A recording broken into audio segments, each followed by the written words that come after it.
Nicole Schneckenberg berbicara dengan murid-muridnya lewat sambungan video online. Nicole adalah guru sekolah pendidikan usia dini di Washington, D.C.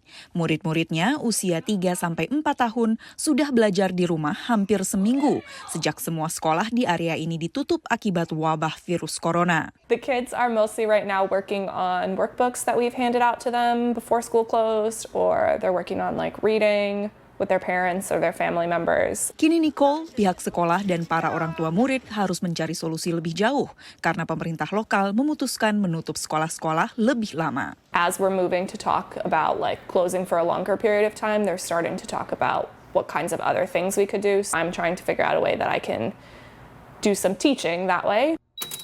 Situasi Nicole berbeda dengan Patricia Tolbert yang tinggal di rumah yang sama. Patricia bekerja di laboratorium dan masih pergi ke kantor setiap hari. I work about half an hour outside of the city at a relatively new company. We're about 75 people and we're doing cancer immunotherapy research. Because of the nature of the research, it's hard to abruptly stop. We have live tissue and culture, and we have experiments that are expensive and can't just be dropped. Sudah lebih dari seminggu, warga di ibu kota AS, Washington DC, bekerja dari rumah. Suasana kota pada umumnya sepi. Sekolah-sekolah tutup, begitupun dengan bisnis-bisnis lokal. Inilah kondisi normal baru yang harus dijalani banyak orang. Namun kondisi krisis ini menjadi semakin pelik bagi mereka yang hidup berkelompok di dalam rumah yang sama. Sebuah situasi hidup yang lumrah di Amerika. Apalagi jika salah satu roommate atau teman serumah masih harus bepergian untuk bekerja di bawah arahan untuk tetap tinggal di rumah.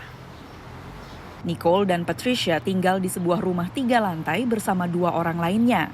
Ia dan anggota rumah lainnya telah membicarakan strategi jika salah satu dari mereka terinfeksi virus corona. I think that if somebody gets sick, people will be prepared to help take care of them. And I think it's just mostly a question of us taking the steps to ensure that we don't get the rest of the house sick while we're doing that.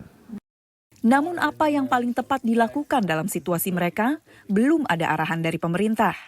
I think if people have to go out and work and then they come back home, making sure when they come back home, they maybe wash their hands and change their clothes and just kind of try to, use as much hygiene as possible while at home. I think cleaning surfaces frequently is a good idea, and just otherwise trying to limit physical contact with others as much as possible. Meski supermarket-supermarket di Amerika seringkali kehabisan stok pangan dan alat kebersihan esensial, untuk sekarang stok itu di rumah ini masih mencukupi.